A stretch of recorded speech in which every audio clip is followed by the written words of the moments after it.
저는 오늘은 좀 설교하지 말고 드라마 얘기나 좀 한참 하다 끝냈으면 좋겠다 생각이 들어요. 아멘이요? 좋습니다. 여러분은 인생 드라마가 꼽아라 그러면 여러분 뭘 꼽으시겠어요? 여러분 인생 가운데 가장 감동이 되었던 드라마 한번 아멘 하신 분 한번 말씀해 보시죠. 인생 드라마가 뭔가요? 네.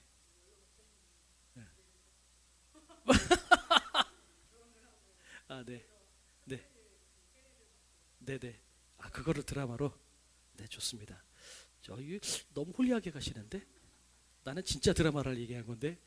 자, 텔레비전 드라마로 국한하겠습니다. 텔레비전 드라마 내지는 영화 중에 여러분 감동되는 게 뭐가 있으세요? 아, 이거는 정말 내 인생의 역작이다. 그렇습니다. 저만 쓰레기입니다. 저만 드라마 많이 보고요. 저만 텔레비 많이 봅니다. 저는요, 어차피 이렇게 간 거 끝까지 가봅시다. 저는 그 나의 아저씨라는 드라마하고요. 요즘에 그 폭삭 속았수다 드라마가 저한테 그렇게 인생 머릿속에 남아 있어요. 지금도 당신 드라마가 가장 인생 역작이 뭡니까? 그러면 지금도 저는 그 나의 아저씨라는 드라마를 이야기하거든요. 불의의 사고로 살인을 저지른 살인자 어린 여자 청년이 자기 인생은 쓰레기다, 쓸모없다라고 거의 망가진 인생 가운데 들어가죠. 근데 그러다가 누구한테 의뢰를 받아서 그 의뢰한 사람은 회사의 그 임직원이었어요. 그런데 자기 회사에서 자기 아내 직장 내 라이벌을 도청을 해서 그 사람의 뒤를 캐서 나한테 알려줘라. 요거를 의뢰받고 돈을 5천만 원을 받죠. 근데 그 의뢰를 받고 이 주인공이 이제 어떤 한 사람의 삶을 도청하는데요. 근데 도청하다 보니까 그 사람에게 감동이 되는 거죠. 그래서 나중에는 자기가 그것들을 다 포기하고 5천만 원 받은 것도 다 다시 돌려주고 그러면서 나는 이거 못하겠다라고 그러고 다시 정상적인 삶으로 돌아오죠. 이 과정의 이야기가 나의 아저씨라는 이야기고요. 폭삭 속았수다는 여러분 이미 보셔서 다 아시겠지만 금명이라는 그 여자아이 또 그리고 청년의 이야기 그 한 3대에 걸친 인생의 이야기가 실려 있잖아요. 저는 그 두 드라마가 얼마나 좋은지 모르겠어요. 그래서 오늘은 드라마를 좀 보고 갑시다. 드라마를 좀 보여주고 가려고 그래요. 여기에만 머물러 있으면 안 되겠죠? 그래도 예배 시간인데 너무 좋죠. 큰일 났네. 이 성경을 찬양해야지. 이거 지금 내가 지금 드라마를 찬양하고 앉았네. 자, 들어가야 되겠죠? 이제 다른 얘기를 좀 해보려고 합니다. 제가 이제 모순되는 대답을 하나를 드리려고 하는데요. 여러분 손을 한번 들어보세요. 이제 우리가 살아가면서 이런 얘기 하잖아요. 내가 선택할 거야. 내가 이렇게 결정해야지. 이렇게 살아가죠.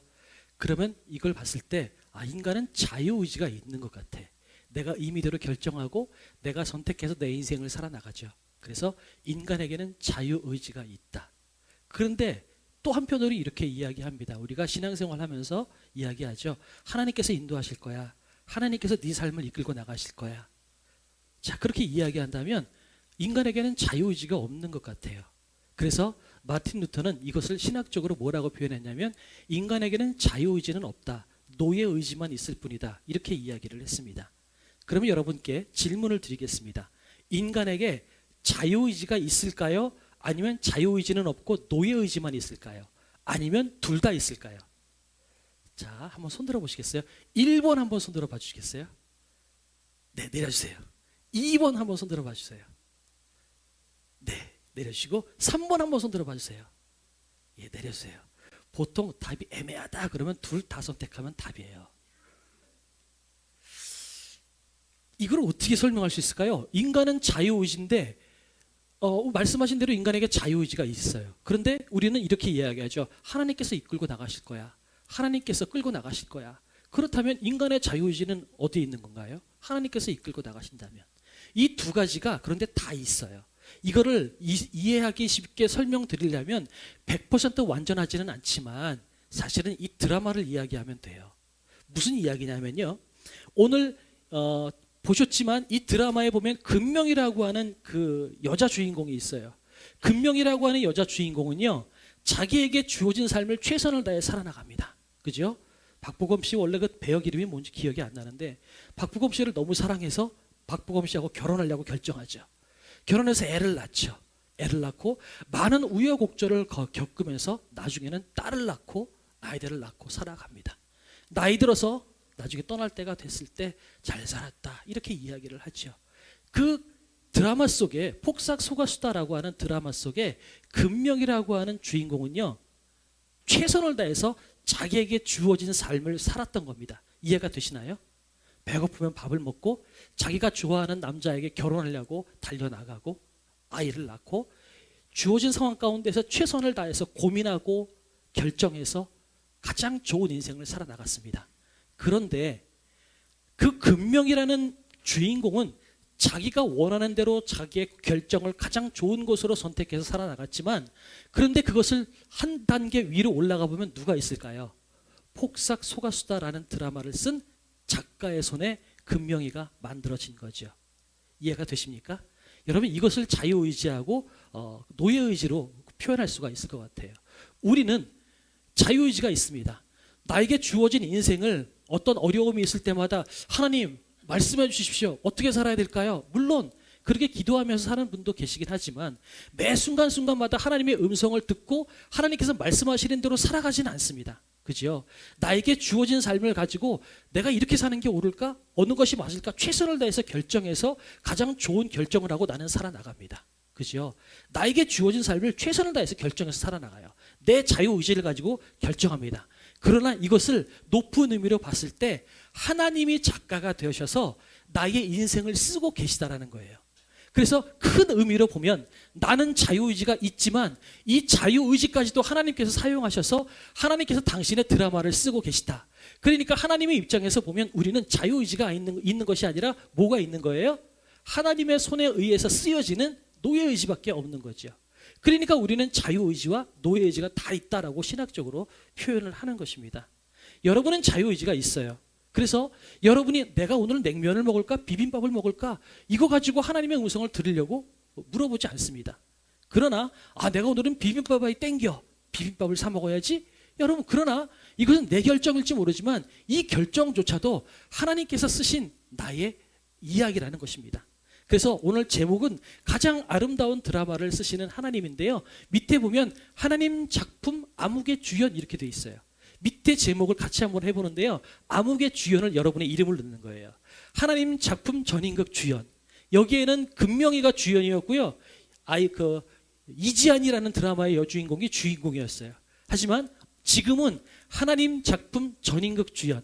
여러분의 이름을 넣어서 한번 제목을 넣어보겠습니다. 시작. 하나님 작품 전인극 주연. 이해가 되시죠? 우리는 자유의지를 가지고 나에게 주어진 삶을 최선을 다해서 결정해 나갑니다. 그러나 넓은 의미에서 보면 하나님께서 그것조차도 사용하셔서 하나님께서 위에서 우리를 쓰고 계시기 때문에 우리는 내 드라마의 주인공이기는 하지만 그러나 하나님께서 쓰신 이야기에 우리는 주인공이라는 것입니다. 때문에 우리는 자유의지도 있고 노예의지도 있다라는 거죠. 보니까 폭삭 소가수다라는 작가는 임상춘 씨라고 되어 있어요. 나의 아저씨는 보니까 박혜영 씨라고 하는 작가더라고요. 저는 이 두 분의 필력과 감성이 너무나 전 좋아요.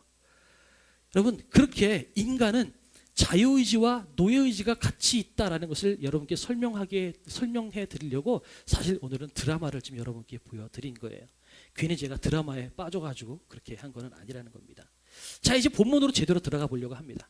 오늘 읽은 3장은 사실은 룻기 전체가 마찬가지 동일한 이야기겠지만 여러분 굉장히 어려운 부분이에요.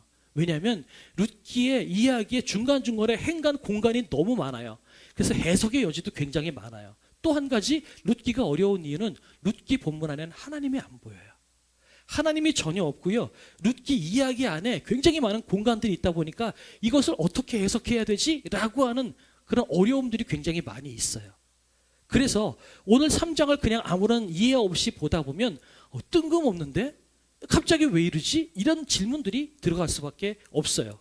한번 하나씩 하나 보도록 하겠습니다. 3장 1절 보세요. 룻의 시어머니 나오미가 그에게 이르되 내 딸아 내가 너를 위하여 안식할 곳을 구하여 너를 복되게 하여야 하지 않겠느냐라고 나오미가 룻에게 이야기를 합니다. 여러분, 여기서 뜬금없다라고 하는 부분이 뭐가 있을까요? 여기서 뭐가 갑자기 뜬금없다라고 생각이 될까요? 예? 안식할 곳. 네, 그것도 맞아요. 그 내용도 포함되어 있어요. 자, 이 본문 이전에는요, 나오미에게 시어머니라고 이야기하지 않아요. 시어머니가 나오지 않아요. 그런데 오늘 처음으로 3장에서 시어머니라는 말이 나와요. 그 다음에 2장 전까지 나오미는 뭐 했어요? 룻이 이삭 주스러 가겠습니다 라고 이야기했을 때 나오미는 그래 갔다 와라. 다시 말해서 멘붕 걸려서 머리 싸매고 누워 있었던 여자였어요.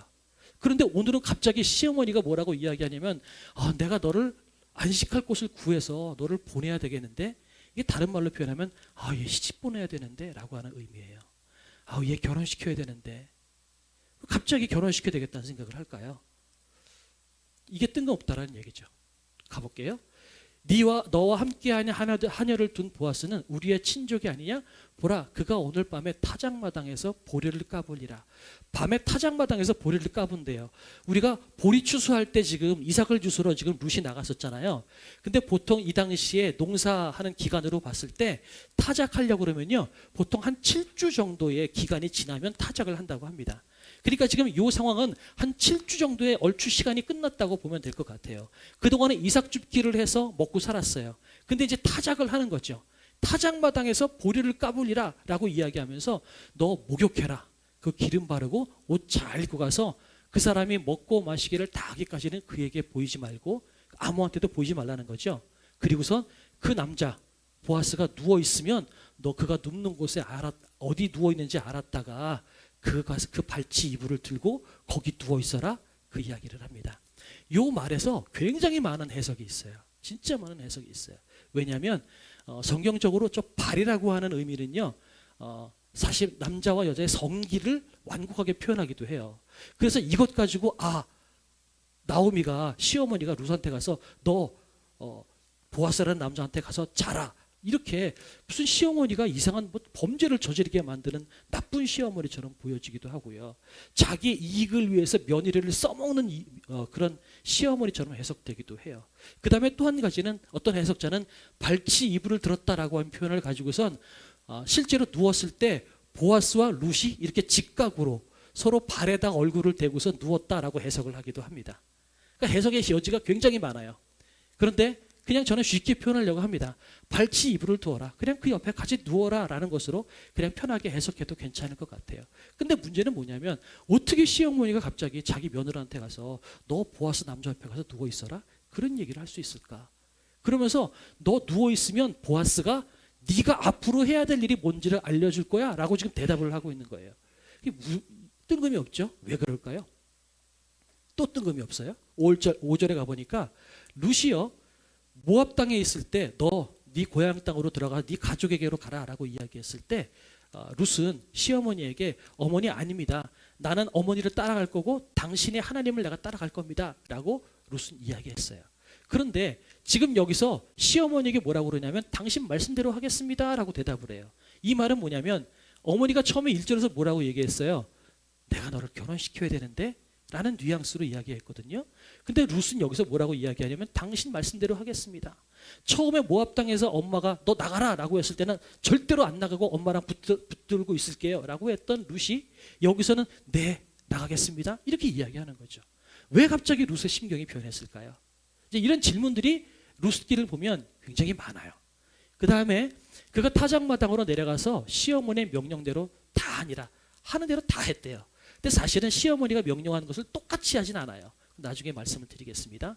자, 보아스가 먹고 마시고 마음이 즐거워서 곡식단 더미의 끝에 눕는지라. 여러분, 타작을 다 마치고요, 잔치를 했어요. 아마 감사했을 거예요. 마음이 즐겁다라는 거는 이제 추수도 다 했고 타작까지 다 끝났으니까 얼마나 기쁘겠어요. 그러니까 잔치를 벌인 거죠. 그리고 인부들에게도 그동안 고생했다, 이제 월급 나눠주고 이제 돌아가서 쉬어라, 이제 이러고 이제 다 끝나는 거 아니겠어요? 그러면 그 다음에 어디 가서 자야 정상이에요? 집에 가야죠. 근데 보아스가 어디 가서 자요? 여러분, 곡식단 더미 끝에 가서 자요. 이상하죠? 왜 집에 안 들어갈까요?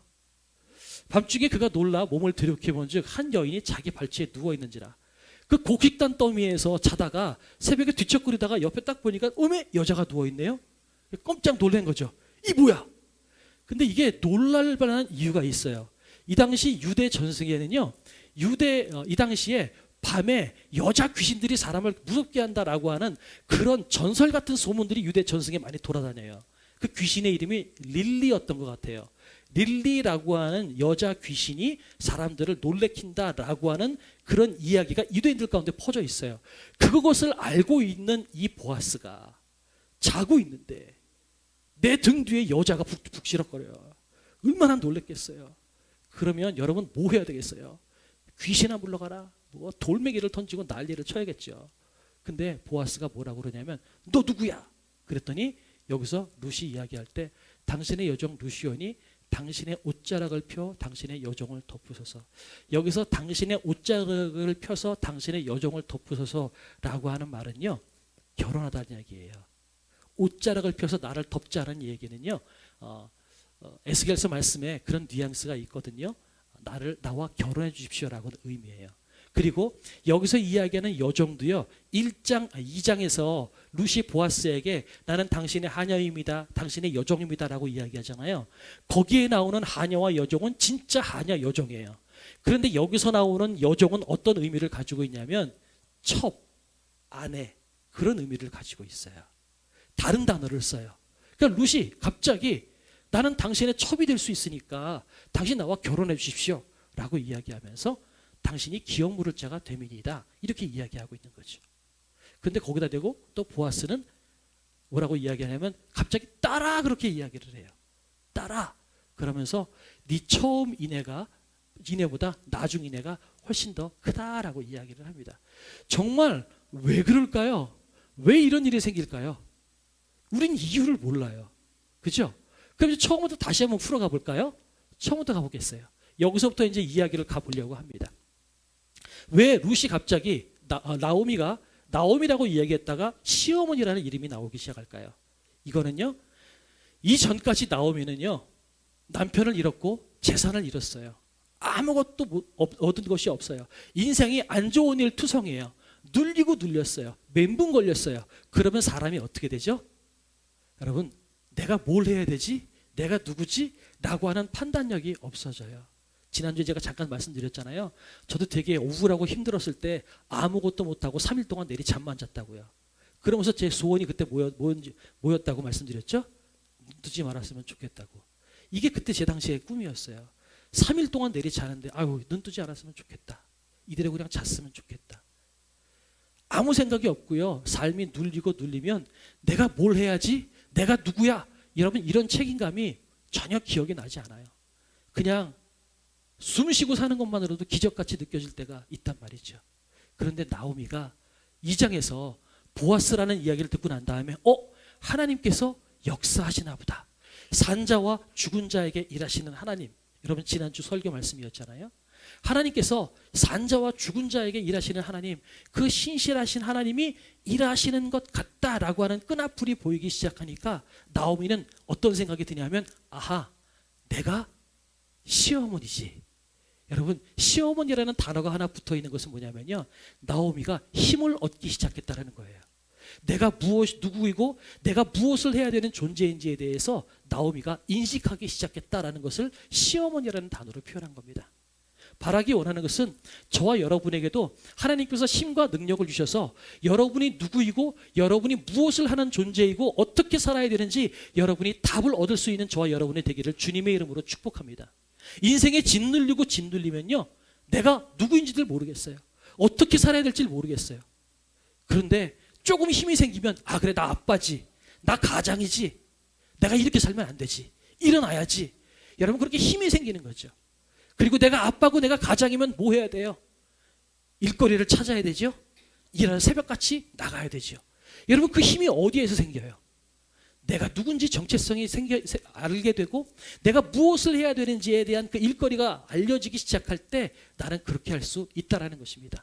룻은 자기가 시어머니라는 나오미는 자기가 시어머니라는 인식을 하기 시작했고, 그리고 난 다음에 내가 너를 위해서 안식할 곳을 구하여 너를 복되게 하여야 하지 않겠느냐라고 이야기를 합니다.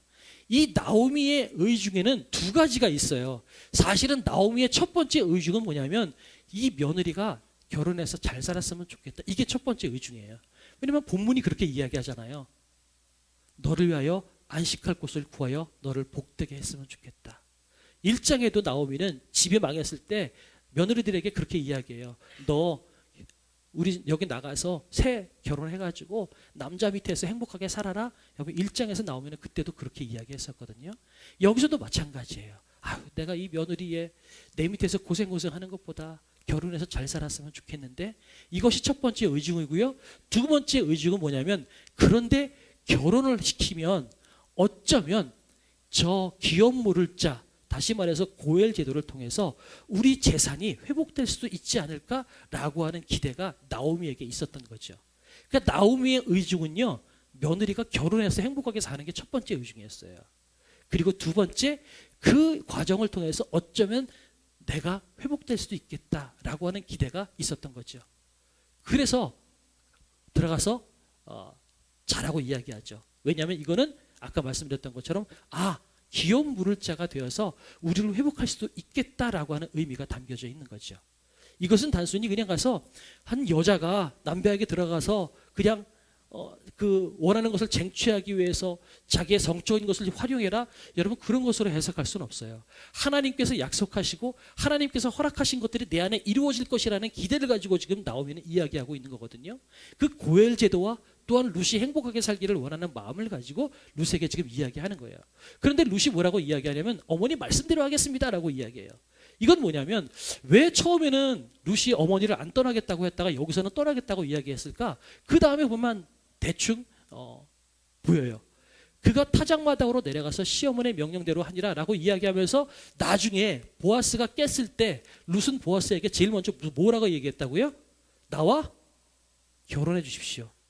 룻은요, 나오미는 룻이 행복하기를 원하는 마음으로 너 보아스한테 가라 라고 이야기했지만, 룻은 오히려 무슨 생각을 하고 있냐면, 자기가 결혼해서 행복하게 사는 걸 원하는 것이 아니라 자기가 기업 물을 자가 돼서 우리 어머니의 집, 그리고 죽은 내 남편의 기업이 회복되는 것이 이 룻의 첫 번째 사명이라고 룻을 생각한 거예요.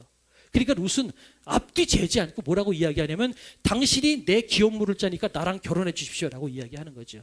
그러니까 나오미가 룻을 바라보는 마음과 룻이 자기의 인생을 개척해 나가는 마음이 두 개가 다른 거예요. 그러다 보니까 룻은 내가 엄마를 절대 떠나지 않겠습니다라고 했던 룻이 여기서는 뭐라고 이야기하냐면, 어머니의 명령대로 하겠습니다. 다시 말해서 룻은 뭐 하냐면, 자기 행복하게 사는 것이 아니라 이것이 우리 어머니의 집, 죽은 내 남편의 집의 사명을 이루어 주는 것이다 라고 하는 그 마음 가지고 룻은 가겠습니다 라고 이야기하는 거예요. 여러분, 여자가, 또 모압 여자가 과부예요. 밤에 타작마당을 간다? 여러분, 이것이 얼마나 위험한 일인지 그 당시의 상황을 본다면 우리가 상상하기가 어려워요. 왜냐하면 타작마당이라고 하는 건요, 추수 때가 되면 보아스의 집만 타작을 하겠어요? 농사 짓는 사람들이 보아스 한 집이겠어요? 수도 없이 많은 여기저기 집들이 있겠죠. 그 많은 사람들이 곡식 그 추수한 것들을 가지고서 타작마당에서 여기저기에서 각자 추수를 타작을 해가지고 자기 곡식들을 챙겨서 가는 것이 타작마당입니다. 그냥 좁은 웅덩이가 아니라 굉장히 넓은 곳이에요. 그런데 이 타작마당은 곡식을 떠는 타작 일을 하기도 하지만, 또 한 가지는 뭐냐면 이방인들의 음란한 제의가 이루어지는 곳이기도 하게 해요. 또 한 가지, 타작을 주로 누가 하나요? 남자가 하죠. 곡식을 떠는 것들을 주로 남자가 합니다. 그 타작 마당에 수많은 집집의 남자들이 모여서 타작을 하고 있어요. 그런데 과부인 여자가 그 타작 마당에 들어온다? 어떤 일이 생기겠어요? 굉장히 불미스러운 일이 생길 가능성이 농후한 자리입니다. 그래서 타작 마당은 들어갈 수가 없어요, 쉽게. 아마 그래서 나오미도 아무도 보지 않는 곳에 조용히 있어라 라고 아마 이야기하지 않았을까라는 생각이 들어요. 룻도 마찬가지예요. 내가 저기 가서 잘못되면 불미스러운 일을 당할 수도 있어요. 그렇지 않아도 모압 여인이고 과부인데, 여러분 또 안 좋은 일까지 당해봐요. 여자로서 룻이 살아갈 수 있겠어요? 룻의 인생은 이제 막다른 골목에서 벼랑에서 떨어지기 직전까지 와 있는 상황인 거예요. 그런데 가라? 타작마당에 손순이 가서 내가 어머니가 시키는 대로 하겠다? 여러분, 이건 쉬운 일이 아니라는 거죠. 또 한 가지, 룻에게는 또 한 가지 위험한 요소가 있습니다.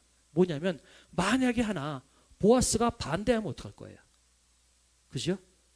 그러면 여러분, 룻은 자기 인생 끝인 거예요. 더 이상 헤쳐나올 가능성이 없는 그런 막다른 골목까지 가는 게 룻의 인생입니다. 그런데 룻은 그 모든 위험을 감수하고 타작마당으로 가서 숨어 있다가 보아스 곁에 눕고 당신 나와 결혼해 주십시오. 나를 당신의 아내로 삼아 주십시오라고 이야기하고 있다라는 거죠. 왜 그럴까요? 룻은 나 잘 돼서가 아니에요. 우리 어머니의 집을 회복시켜야 되겠다라는 마음이 있었던 거죠. 그래서 누웠어요. 그러면서 뭐라고 이야기하냐면 기업 물을 자가 대민입니다. 당신이 고엘 제도 우리의 기업을 물을 자가 됩니다. 내가 당신과 결혼하면 여러분 우리 집이 회복됩니다. 우리 어머니 회복됩니다. 나랑 결혼해 주십시오 라고 이야기합니다. 그런데 10절에 보면 이 룻이 어떤 존재였는지 다시 한번 더 보게 돼요. 뭐라고 이야기하냐면 내 딸아라고 이야기하거든요. 이걸 놓고 봤을 때 보아스와 룻의 나이차가 상당했을 거라고 이야기를 해요. 어떤 학자들은요, 나오미하고 이 보아스가 비슷한 연배였을 거다라고 추측해요. 그러면 룻의 입장에서 나이 많은, 물론 부자긴 하죠. 어쩌면 딱 맞는 말일 수도 있겠다. 그죠? 돈 많고 나이 많은 남자 최고죠. 예, 정신 나간 분들한테는 그럴 수 있겠지만 아무튼 자, 돈 많고 나이 많은 남자예요. 근데 결혼하고 싶겠어요? 근데 가서 결혼하자고 이야기를 한다라는 거죠. 그러니까 내 딸아라고 이야기하면서 뭐라고 이야기하냐면 보아스가 네가 가난하건 부하건 젊은 자를 따르지 아니하였더니 룻은요 이걸 놓고 봤을 때 이 보아스 곁에 눕기 이전에 이미 결혼할 수 있는 여지가 많이 있었던 거예요. 여러분 힘세고 잘생겼고 젊은 사람들이 얼마나 많아요. 보니까 룻에게 젊은 사람들과 결혼할 수 있는 가능성들이 꽤 있었던 것 같아요. 그런데 이 룻은 많은 결혼의 여지가 있었고 가능성이 있었음에도 불구하고 결혼하지 않고 자기 어머니 곁에만 있었던 거죠. 그리고 그 소문을 보아스가 알고 있어요. 그러니까 이렇게 이야기하죠. 네가 가난하건 부하건 젊은 자를 따르지 아니하였으니 너는 좋은 기회가 있었음에도 불구하고 시어머니 곁을 떠나지 않고 시어머니와 같이 있었지. 그러면서 뭐라고 이야기하냐면 네가 베푼 인애가 처음보다 나중에 더하도다라고 이야기합니다. 이건 뭐냐면요. 룻은 인애라고 하는 것은 헤세드라고 하는 단어인데요. 인애, 그러니까 사랑과 은혜를 베풀지 않아도 되는 사람에게 내가 자발적으로 힘을 다해 사랑과 은혜를 베푸는 걸 헤세드, 인애라고 이야기하거든요. 룻이 처음 인애는 뭐고 나중 인애는 뭐였을까요? 첫 번째 인애는 뭐냐면요. 모압에서 며느리로서 시어머니인 나오미를 떠나서 자기 고향에서 다른 남자 만나서 결혼할 수 있었음에도 불구하고 나오미를 따라간 게 첫 번째 인애예요. 그럼 두 번째 인애는 뭐죠? 자기가 타작마당에서 못된 짓을 당할 가능성도 있고요. 보아스에게 거절당하면 여자로서의 자기 인생은 끝날 것 뻔히 알면서도 나오미의 집 기업 물을 자로서 내 죽은 남편의 기업을 회복하기 위해서 보아스 곁에 누워서 보아스와 결혼하기로 작정하고 그 옆에 누운 것. 여러분 이것이 두 번째 인애입니다. 그러니까 룻은 그 두 번의 인애를 이야기하고 보아스가 이야기하는 거예요. 네 어머니 곁을 모압 땅에서 떠나지 않은 그 너의 그 결정이 정말 대단하고 지극한 마음이지만 지금 나오미의 너희 시어머니와 네 죽은 남편의 기업을 회복하기 위해서 네가 내 옆에 누워서 나와 결혼하자고 한 그 마음, 너 그건 정말 큰 거다. 그렇게 지금 보아스가 이야기하고 있는 것입니다. 자, 이것을 통해서 오늘 두 가지 이야기는 다 풀었는데요. 결론적으로 우리가 두 가지를 이야기하고 마무리하려고 합니다. 첫 번째, 여러분 나오미가 처음에는 그냥 나오미였다가 두 번째는 시어머니 나오미가 되죠.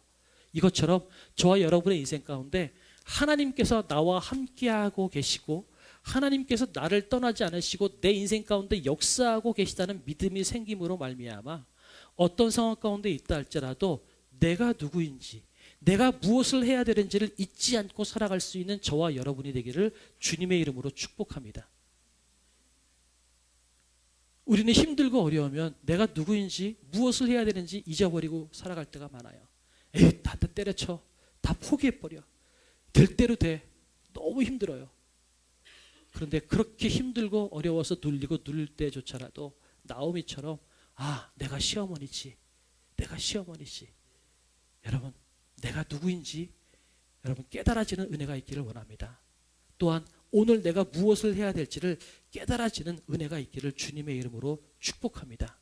두 번째는 뭐냐면요, 가장 아름다운 드라마의 주인공으로 세우시는 하나님이라는 의미예요. 이게 뭐냐면 말씀드렸던 것처럼 오늘 3장 전체 이야기를 보면 하나님의 이야기는 하나도 나오지 않아요. 그죠? 그러나 하나님의 이야기는 나오지 않지만 오늘 이야기는 하나님께서 나오미의 마음속에 들어가서 나오미를 역사하시고요.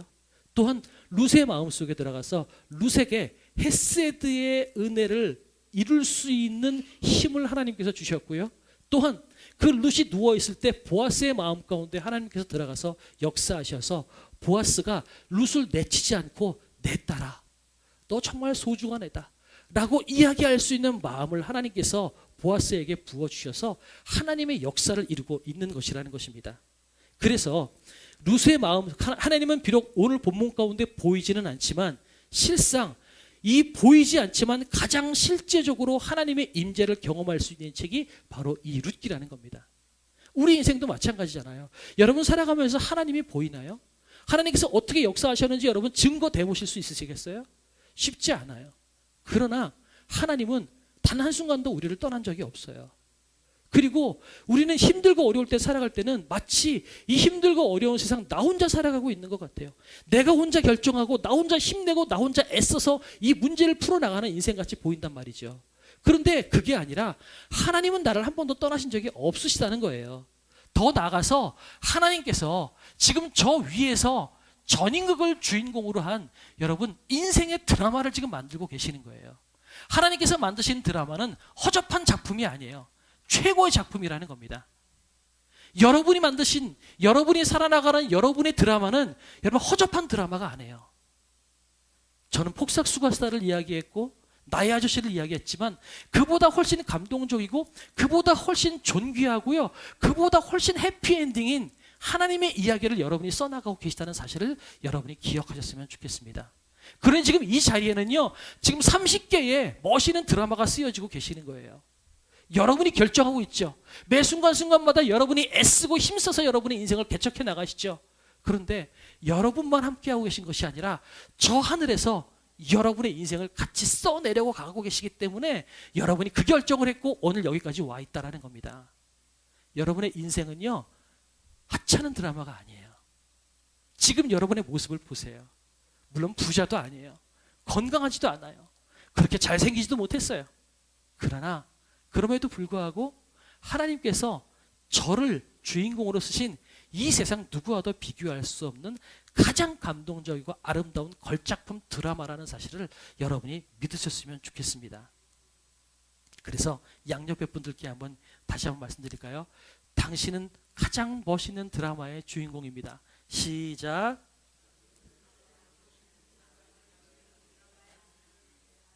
아멘. 그죠?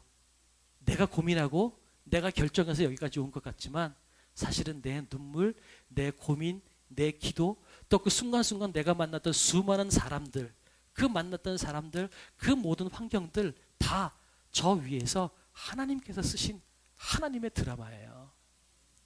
나의 아저씨가 아니라 나의 전인극인 거지. 아니 그러면 안 되는구나. 전인극의 아저씨 이렇게 돼야 되는구나. 혹시 여러분 지나간 시간들을 돌이켜보면서 후회해 보신 적 있으세요? 아유, 내가 저 남자하고 결혼 안 했으면 이렇게 안 살았을 텐데. 몇 분 웃고 계시는 분들이 계세요. 그런데 여러분이 오늘 살아오신 그 결정은요, 여러분이 후회할 결정이 아니라 하나님이 쓰신 가장 아름다운 드라마인 거예요. 여러분이 그 남자와 결혼하셨기 때문에 지금 여러분의 드라마가 감동적이고 아름다운 거예요. 여러분이 그 아내와 결혼하셨기 때문에 지금 여러분의 인생 드라마가 가장 아름답고 귀하다는 사실 여러분이 믿으셨으면 좋겠어요. 하나님은 지금도 가장 아름다운 드라마를 써내고 계십니다. 이거 제가 하나 보여드릴까요? 제가 어저께 찾다가 이걸 찾았는데 이게 제 사진이에요. 몇 살 때인지 모르겠어요. 이때는 중3 때예요. 저는 모르겠어요. 한 살쯤 되나? 서 있으니까 하여튼 제가 사진을 어저께 가끔 제 담벼락에 이 사진들을 걸어놨거든요. 이거 보면서 가끔 그런 생각을 해요. 중3 때 이렇게 재밌게 놀고 있을 때 제가 과연 이런 인생을 살 거라고 생각을 했을까요? 가끔 제가 이 사진을 보고 물어봐요. 야, 너 이게 제주도거든요. 친구들하고 야, 넌 지금 네가 30년 뒤에 어떻게 살지 알고 있냐? 지금 물어봐요. 그런데 여러분 이 인생이요 가장 존귀한 인생이라는 사실을 믿었으면 좋겠어요. 왜냐하면 내 임의대로 사는 인생이 아니라 하나님이 작가가 되셔서 여러분을 위해서 써주신 드라마거든요. 그러니 우리 감사해야 되지 않겠어요?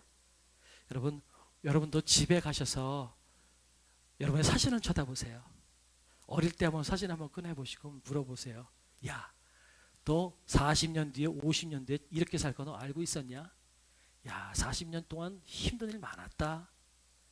너 모르지? 그렇게 이야기할 수 있겠죠? 근데 그 시간들이 하나님께서 우리에게 주신 가장 아름다운 드라마라는 겁니다.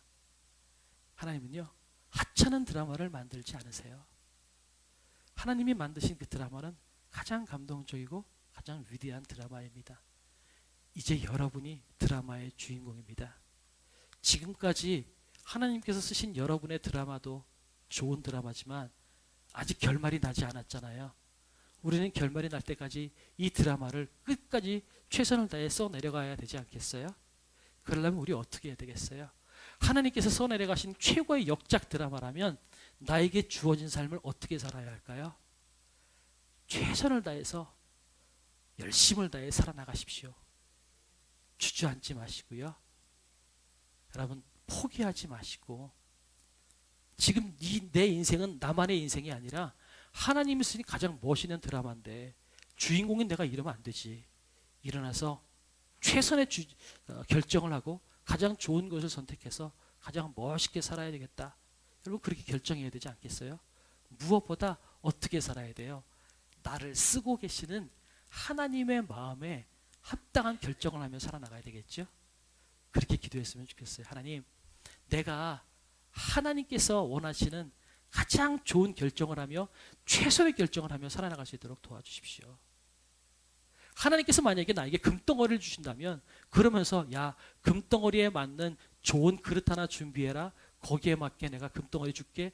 만약에 하나님께서 그러신다면 내가 흙으로 된 그릇이나 먼지난 그릇이나 이런 거 준비하겠어요? 하나님께서 이 세상에서 어느 것과도 비교할 수 없는 가장 좋은 금덩어리를 주신다면 나는 그 금덩어리에 합당한 가장 깨끗하고 가장 맑고 가장 값비싼 그릇을 준비해서 하나님이 주신 그 금덩어리를 바쳐야 되지 않겠어요? 하나님께서 여러분에게 가장 아름다운 드라마를 쓰고 계시다면 여러분 내 인생 이렇게 허투루 보낼 수 없어요. 그죠? 매 순간순간 감사하는 삶을 사십시오. 그리고 하나님께서 기뻐하시는 가장 최선의 결정을 하십시오. 여러분의 인생은 아직 끝나지 않았습니다. 아직 여러분의 호흡이 붙어 있습니다. 아직 드라마의 결말은 나지 않았어요. 여러분 그때까지 여러분 포기하지 마십시오. 그래서 지금 찬양하려고 합니다. 찬양하려고 하는데요.